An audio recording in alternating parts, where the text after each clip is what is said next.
Bismillahirrahmanirrahim. Assalamualaikum warahmatullahi wabarakatuh. Alhamdulillah.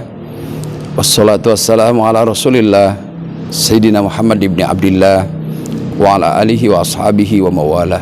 Amma ba'd. Qala Allah ta'ala fi kitabil karim, a'udzu billahi minasyaitonir rajim. Bismillahirrahmanirrahim. Ya ayyuhalladzina amanu la yaskhar qaumun min qaum asa yakunu khairan minhum wala nisa'un min nisa' asa ayyakunna khairan minhunna. Al-ayah. Sadaqallahul azim.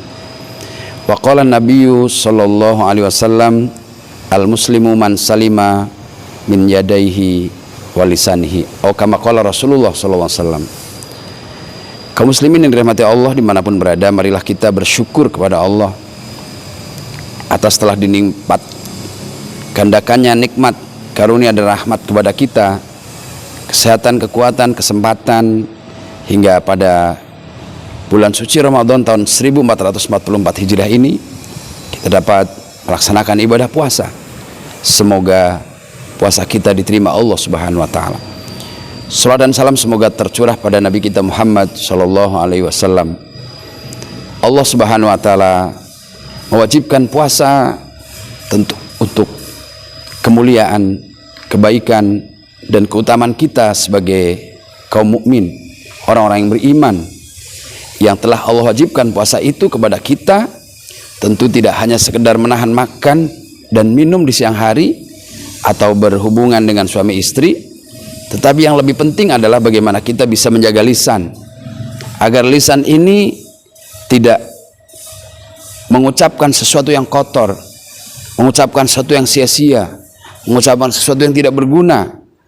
Sehingga puasa tidak sekedar hanya menahan lapar dan haus, tapi juga bagaimana bisa meningkatkan kualitas diri dengan tidak mengucapkan kecuali yang baik-baik, tidak menyebut kata kecuali yang bagus, tidak mengucapkan kalimat kecuali yang mengajak kepada nilai-nilai kebaikan. Itulah maka Rasulullah SAW bersabda, malam yada' qawla zur wal amala bili wal jahla laisa lillahi hajatun fi ayyada'a ta'amahu wa syarabahu. Siapa yang puasa tapi tidak bisa meninggalkan kata-kata kotor, perbuatan-perbuatan bodoh dan perbuatan dosa lainnya, Allah tidak butuh dengan puasanya itu.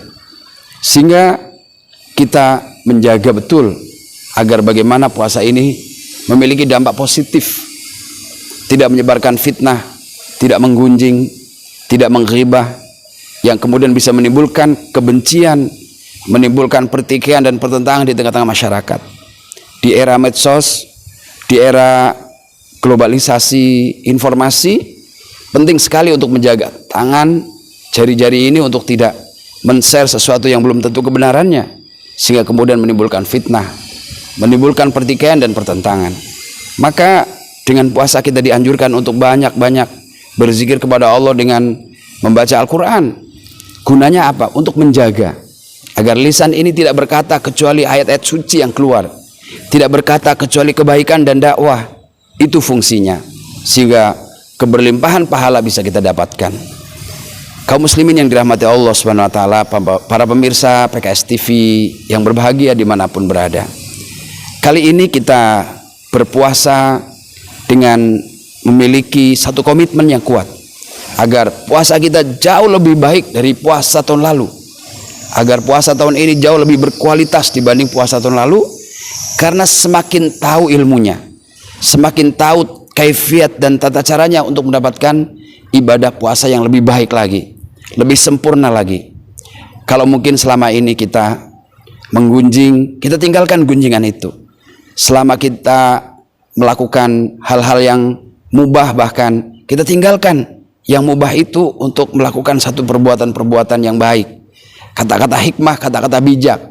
Biasakan lisan ini dengan zikir kepada Allah. Biasakan lisan ini mengucap tasbih, tahmid, tahlil, mengucapkan sholawat, beristighfar. Keluar dari rumah, biasakan istighfar. Sampai di suatu majelis, kita istighfar. Ketika dalam perjalanan, kita berzikir. Maka nanti lisan akan membimbing hati. Hati akan membimbing pikiran. Pikiran akan memerintahkan kepada seluruh tubuhnya untuk ingat kepada Allah.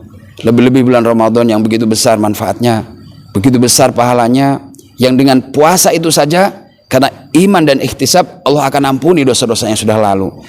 Apalagi dengan diisi begitu banyak kebaikan. Mengucapkan kata-kata dakwah, membaca Al-Quran, mentelaah kitab Allah Subhanahu wa Ta'ala, bagian dari satu yang begitu besar pahalanya. Maka jadikan Ramadan tahun ini menjadi Ramadan yang memiliki nilai kebaikan yang luar biasa, menjadi titik balik agar kita yang telah memiliki lembaran-lembaran hitam di masa lalu menjadi berubah putih bersih. Kemudian kita buka lagi lembaran yang baru yang bersih untuk nanti menuju Allah dalam keadaan selamat. Allah Subhanahu wa Ta'ala sudah menyediakan begitu banyak keistimewaan, keutamaan yang hanya ada di bulan suci Ramadan. Maka gunakan kesempatan ini, waktu-waktunya, menitnya, jamnya, hari-hari, minggu-minggunya. 1 bulan penuh ini adalah kebaikan-kebaikan yang begitu banyak. Musim di mana Allah mengobrol pahala begitu banyak. Musim di mana Allah mengobrol kebaikan begitu mudah. Karenanya beliau SAW bersabda, "Idza jaa Ramadan futihat abwabul jannah." Jika datang Ramadan, dibuka pintu-pintu surga. Wa ghuliqat abwabun nar, dikunci pintu-pintu neraka. Wa suffidatis syayatin, dan dibelenggu setan-setan. Ini menunjukkan bukti sekaligus juga isyarat bahwa Ramadan adalah bulan di mana kebaikan orang bisa melakukan dengan begitu mudahnya, dan orang akan terkunci, akan tertahan melakukan kejahatan sehingga sempit melakukan itu. Tapi adakah orang yang tidak memiliki kebaikan sama sekali di bulan Ramadan? Bisa saja ada, bisa saja masih ada, karena dia merasa tidak terpanggil, merasa tidak terkunci, merasa tidak punya peluang. Maka orang yang tidak diampuni dosa di bulan Ramadan adalah orang yang tidak mendapatkan ampunan Allah selama-lamanya. Kalau orang tidak bersemangat minta ampun di bulan Ramadan, kapan lagi dia akan meminta ampun kepada Allah? Kalau orang tidak dekat kepada Al-Quran di bulan Ramadan, maka akan kapan lagi dia akan dekat dengan Al-Quran? Sementara Ramadan dia sia-siakan. Mudah-mudahan sedikit pencerahan buat saya dan kita semua memberi manfaat yang besar. Hadanallahu wa iyyakum ajma'in. Assalamualaikum warahmatullahi wabarakatuh.